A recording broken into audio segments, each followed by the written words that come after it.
looking for motivation to make a new video.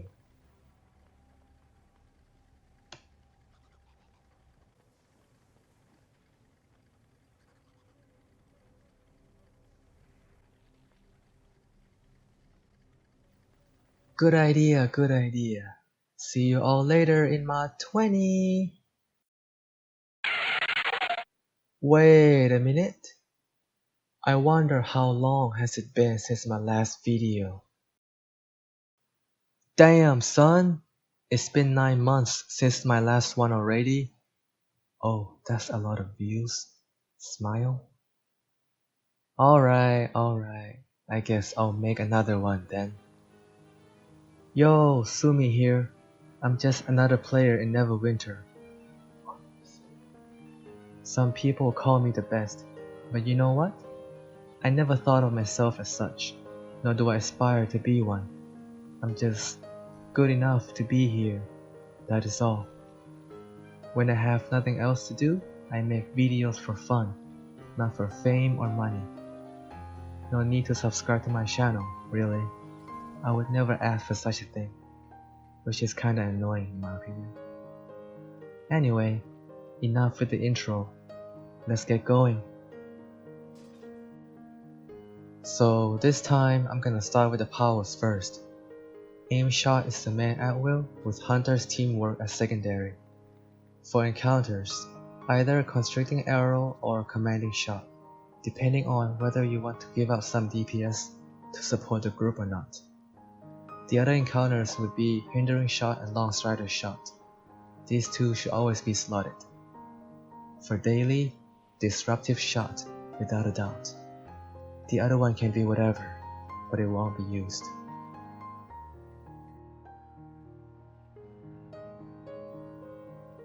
Class feature: Seeker's Vengeance and Crushing Roots for extending the duration of Thorn Roots. Feat: Don't go with long shot, it's a trap. Choose Rate of Change, aka the double tabbing feat. Then we have Thorn Roots, either Biting Snares or Predator. Forest Bond for cooldown reduction, and lastly, the one with a super creative name. More than disruptive. More. Oh, by the way, can we stop calling this thingy Trapper? That spec died with mod 16. Now there's only Hunter Ranger and Warden Ranger. Both Biting Snares and Predator are good feats, but there's a bug with Biting Snares that makes it better than it is. The AP gain from Biting Snares is easily replaceable by external sources such as Black Ice Overloads and the Envenom Journal.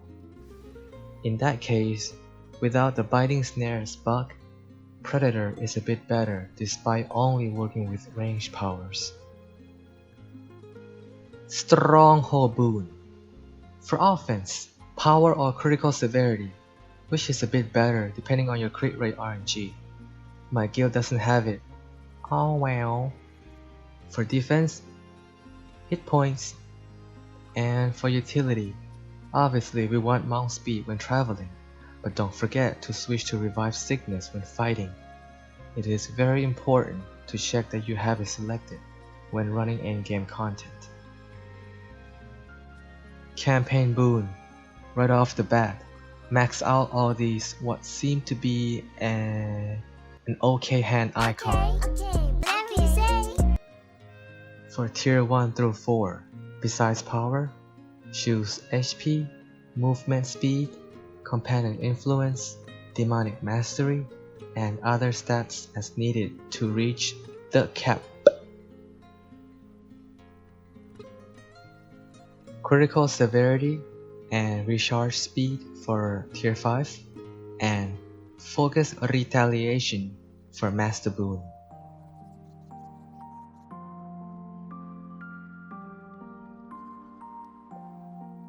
Companion, either Quasit or Bullet Pop as summoned. Most builds call for Bullet Pop, which is way overpriced, and that's crazy, because it is no more best in slot than Quasit, if you can build your character around the bonus stat like I did here.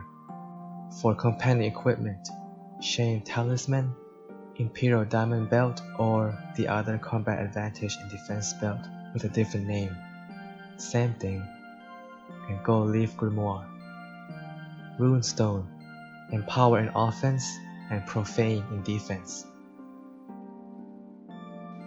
For companion enhancement, Potent Precision. Baby Deep Crow, Batiri, and Raptor go in the offense slot. Green Slime in defense. For utility, Alpha, Compi, or Owlbear Cup. Now, if you need more HP for Zario's challenge, put Energon here. Try to max out bolster percentage by upgrading other companions within the same group for the extra amount of stats that will be needed to reach certain caps.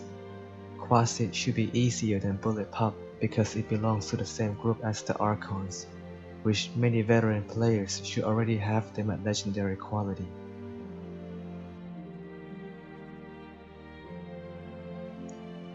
Do you see where I'm going with this? Quasit is way more budget friendly than Bullet Pup, so save your AD and join Team Quasit. Whoop whoop. For insignias, brutality and dominance.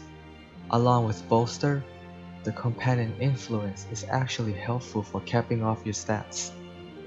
Insignia set bonus, Artificer's Persuasion, to Assassin's Covenant or Shepherd's Devotion or Cavalry's Warning, and of course, some Gladiator's Guile. Everybody should have at least one of that. Nobody wants to be slow, right?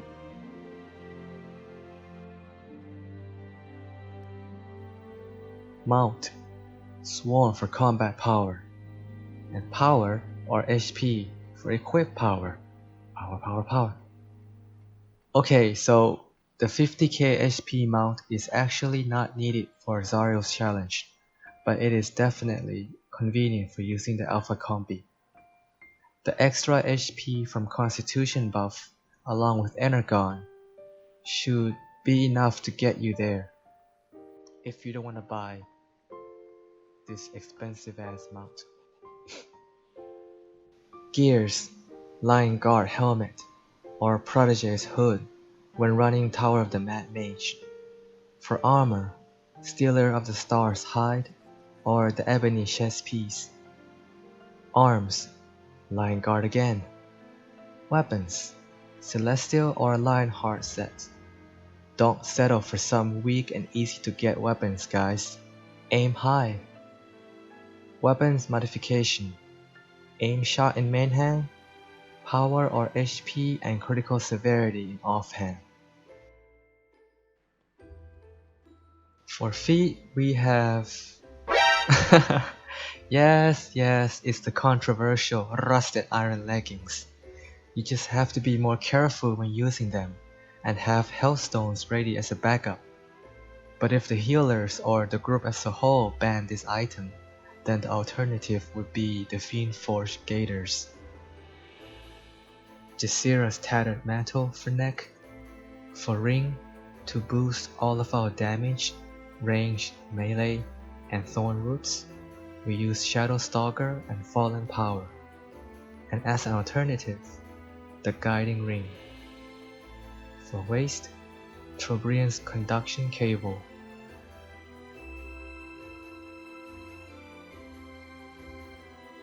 Shirt, Ebony Stain. The one I use gives crit and accuracy. Pants, Velvet Trousers +1. Reinforcement Kit, Power and or HP for armor.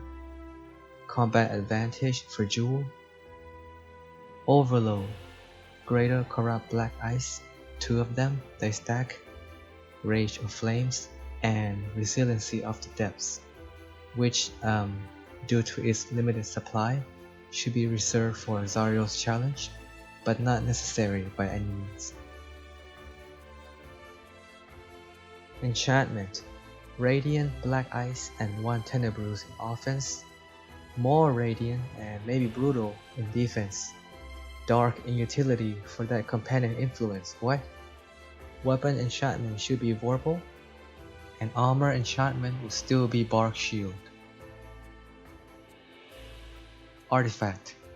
For secondary, Arcturia's music box to complete the set bonus, then Frozen and Flay Storyteller's Journal.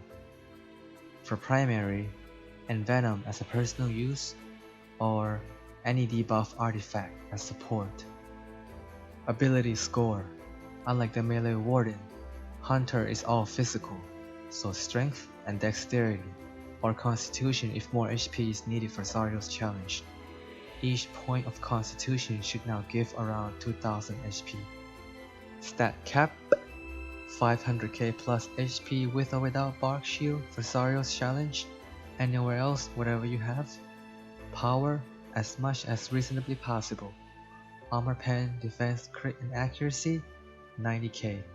And combat advantage, 140k.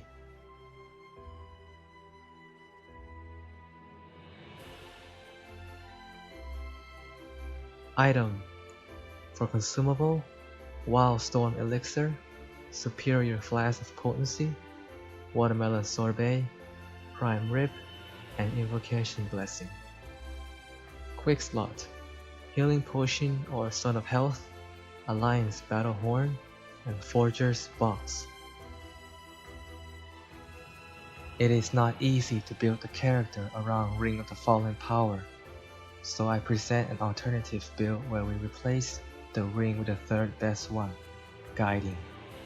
Then, replace 2 of Black Ice Enchantment with 2 Brutals in the offense slot. Switch Ebony Shirt to Restoration type, the one that gives crit and combat advantage. Switch to Infernal Ward Trousers, the one that gives defense and deflect.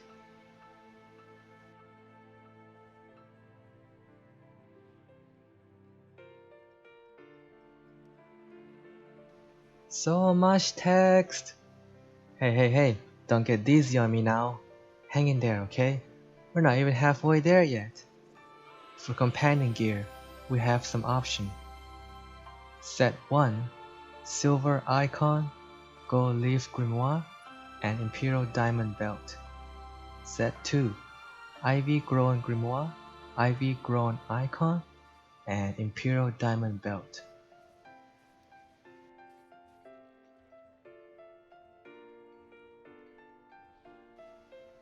And third set, Ivy Grown Icon, Gold Leaf Grimoire, and Noble Emerald Ring.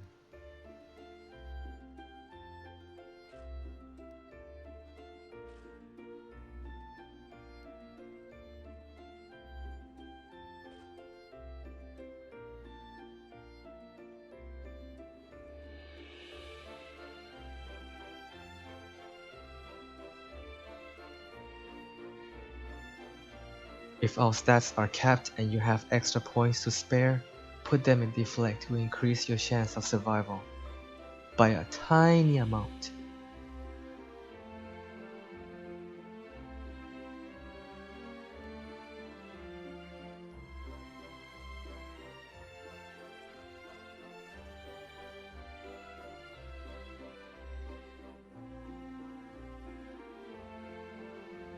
Skull Elf.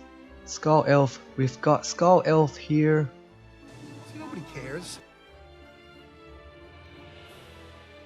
Is the Celesta set worth it? Well, let's run some quick tests to see, because my fans, if I have any, know that I don't just make a guide video without any form of testing or explanation. And as I like to say, the more you know, the less you don't know. Weapon damage increase is a big deal, and here we see an approximately 8.32%. Listen up.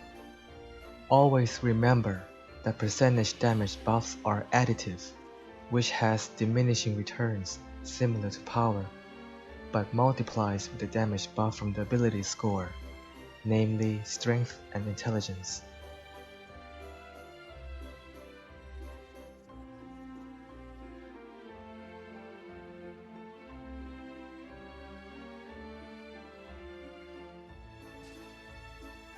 First, let's take off all these gears with percentage damage buff.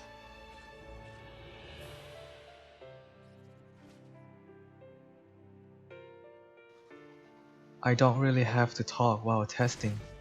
Excellent! Let the text do the work.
So, even without the set bonus, the 8.32% increase from Celestial higher weapon damage will always be better than 6% from Lionheart's set bonus, unless the weapon damage is scaled down in older content. And now, it's time to talk about race. I'm going to compare mine to Dragonborn, specifically the metallic ancestry kind. This is my HP on preview. As a halfling, I do not get any bonus to strength, which is now my main ability score for damage.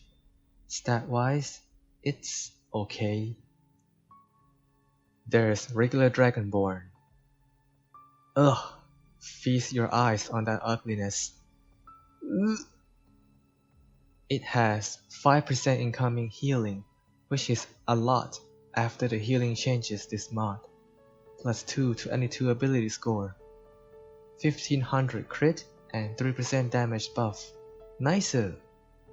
I think it's kinda obvious why this ugly race is best in slot. And then there's best in slot of the best in slot, the metallic ancestry Dragonborn. Not only it is stronger than the regular Dragonborn, but also uglier as well. The racial bonuses are quite similar. 3% incoming healing, that's still pretty good. And 3% what? 3% HP! Yo, this is serious, man. 3% HP? Do I know for sure how much that is? Nope. Which is why I am going to become one for the sake of this guide video.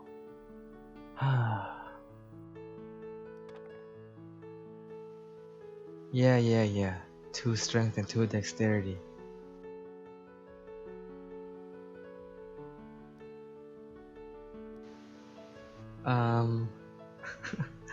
What have I done?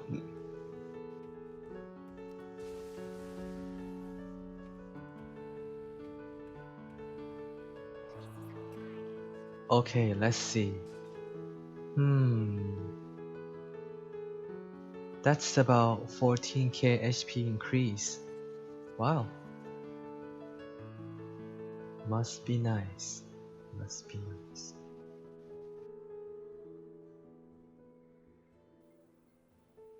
It is possible to gear up for Zardal's challenge without the 50k HP mount nor the Energon by being a metallic ancestry dragonborn, equipping 3 Storyteller's journals, and using either 5% damage resistant or 5% HP overload.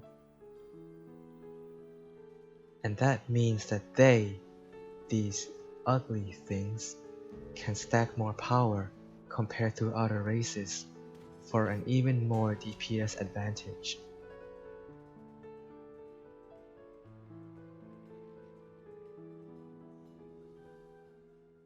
Quick summary: Halfling, 10% control resist, 1500 deflect, 2 dexterity, 2 charisma or 2 constitution, no damage boost, no HP boost. Metallic ancestry dragonborn, 3% incoming healing, 1500 crit, plus 222 ability scores, 3% damage boost, 3% HP boost, about 14k. Will you look at this racial inequality? I can kinda understand why most endgame players succumb to such temptation, but not me. I will not yield. I will not become like them. In fact, I simply see my disadvantages as a challenge. My halfling ranger is a living proof that you do not need to be a dragonborn to do in-game content. Where is the sense of individuality? Do you really want to give up something that you will be looking at for the majority of your playtime for more DPS? Do you? While we're at it, let's throw in the bullet pop meta up in there too. Are you going to become just another dragonborn with a bullet pop running around? Just another dragonborn with a bullet pop, dragonborn, bullet pop, dragonborn, bullet pop, dragonborn, bullet pop, dragonborn. Bullet pop! Whatever, you do you. Moving on to bugs. It is important to know about them, so we can report them or something, I don't know. I'm just sharing what I know. And if you don't know, now you know. More testing. Shh.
So that's the biting snare spot I mentioned earlier in the video, and it is actually a big deal when each tick of thorn roots is 75 magnitude of free damage. Bug number 2. Watch the combat log.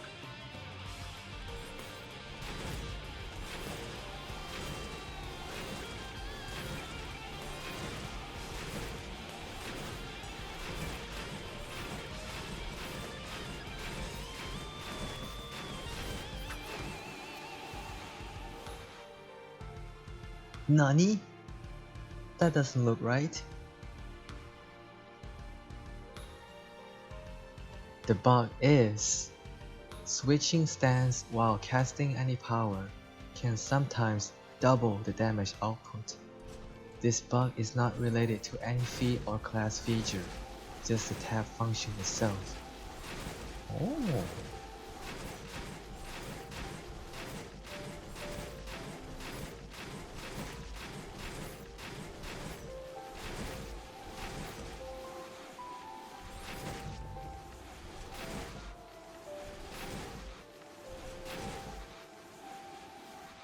Neverwinter and bugs, guys. Welcome to the game.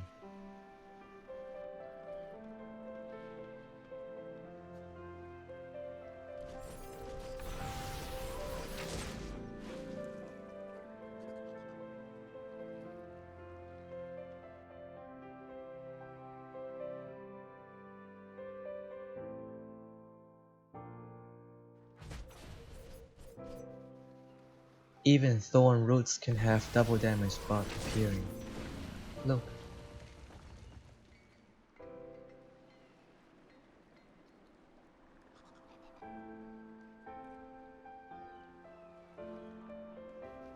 Alright, that's enough of that. Let's get into some mechanics now.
Next would be, hey, are you still with me? Because of its long cast time, commanding shot works better with the bug feet biting snares than with Predator, but you will see me using it later on in the video, FYI. Okay, start with disruptive shot, followed by commanding shot, then long strider shot, then hindering shot, and then 2 to 3 aim shots. Shots. Melee side, gushing wound, then hindering strike, then some more aim shot until next rotation is ready to start again. You got all that? I don't. Allow me to show you in slow motion. Action!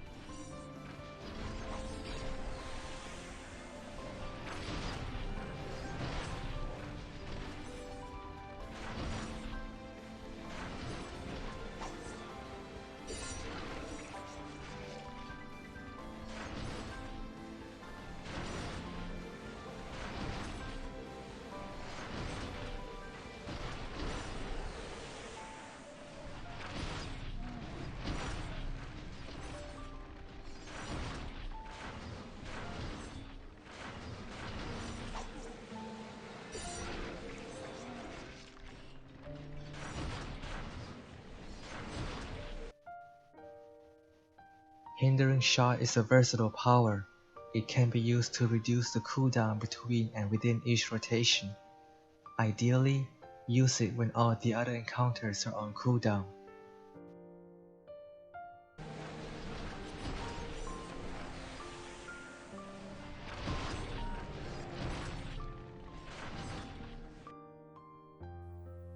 Check the cooldown on the melee encounters while double tabbing aim shot to see if hindering shot can effectively reduce the gap between the range and the melee portion of the rotation.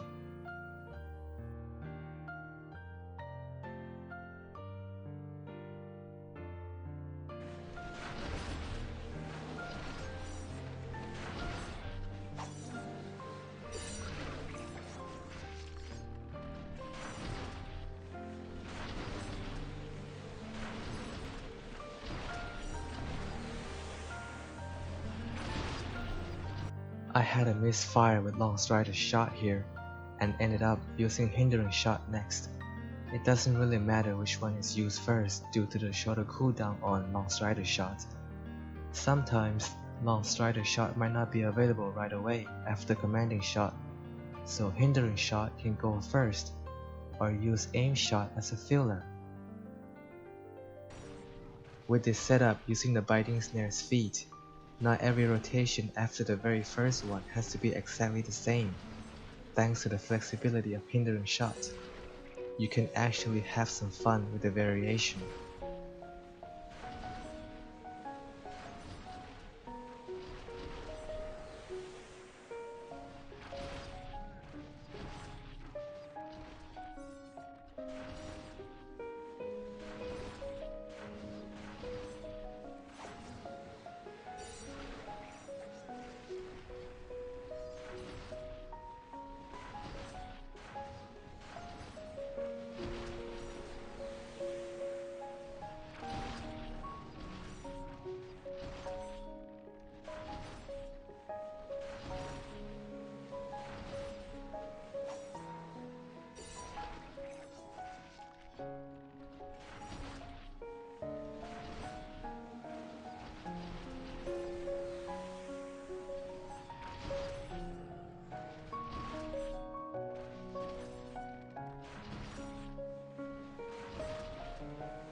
So I recorded this part a bit too long, and I'm too lazy to cut it out.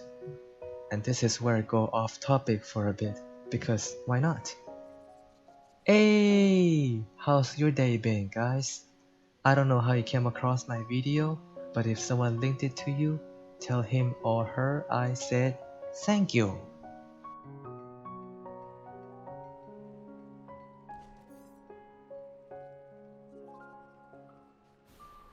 If you want to chase the pain giver, then this next setup where commanding shot is replaced by constricting arrow should produce the highest DPS, and the rotation is very similar to the previous one. Action!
If the root's duration bug with biting snares is fixed, whenever that is, Predator would then become a better feat to use, and here is how I would do my rotation.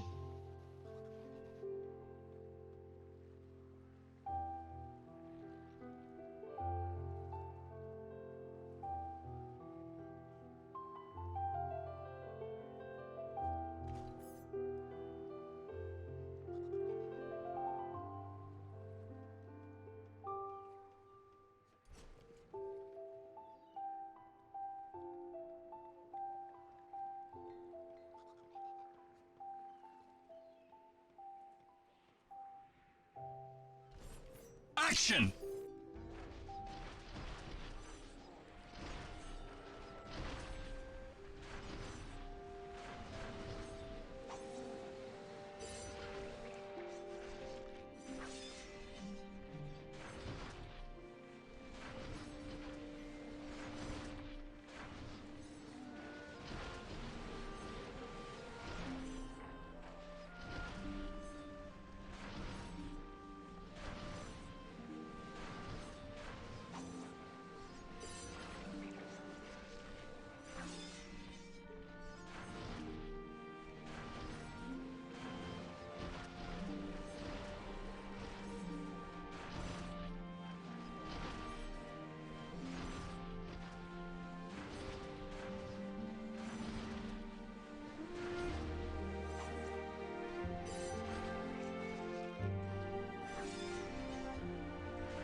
And there's that. So what happens next? Well, we're going to review some ACT log for a bit. Boring, I know, but I think you should see them anyway. Let's go! What we're looking for here is a typical breakdown of AP gain in an in-game content. Zario's challenge. With 2 Black Ice Overload enchantments and an AP gain pants, there should be enough AP to use Disruptive Shot every rotation. More so when you are using the Envenom Journal.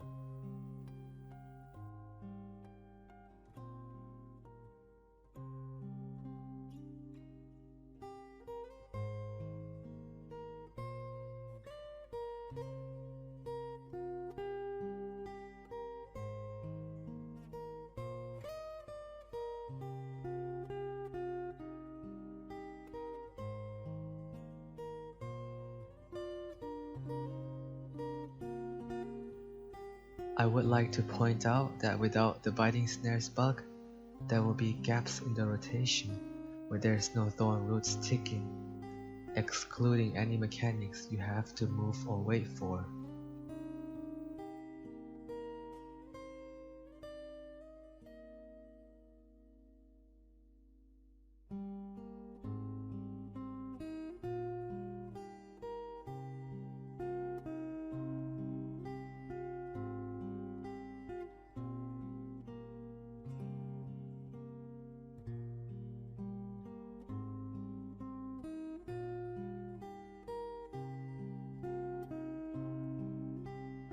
Okay, now let's look at the deeps.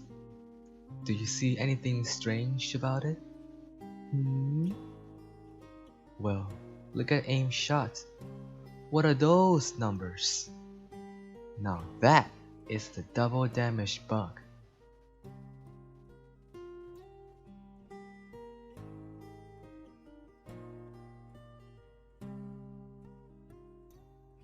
Another one with disruptive shot.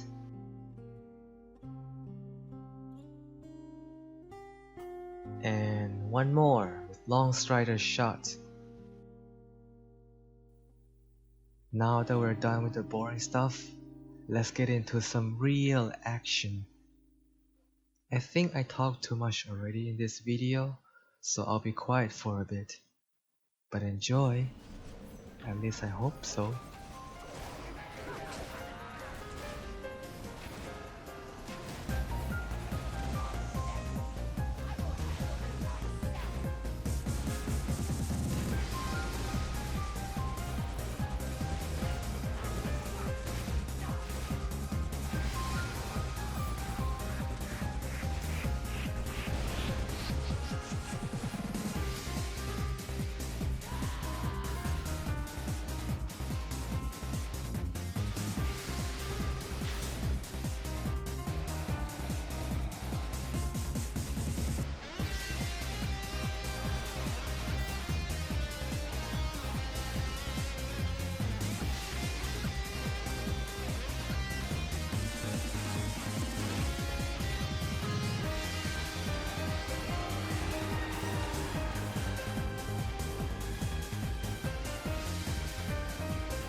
Oh,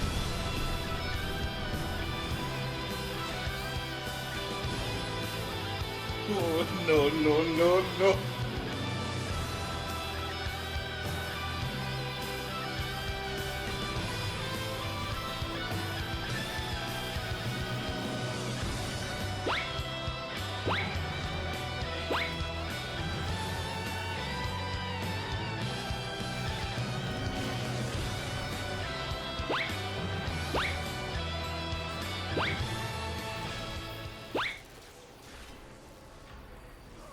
Alright guys, you have made it to the end, and it's time to say goodbye.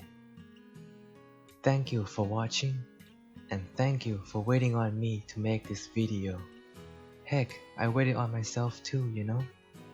Motivation is really hard to find. And please don't ask me when is the next video, because I don't really know. Well, until next time, see ya!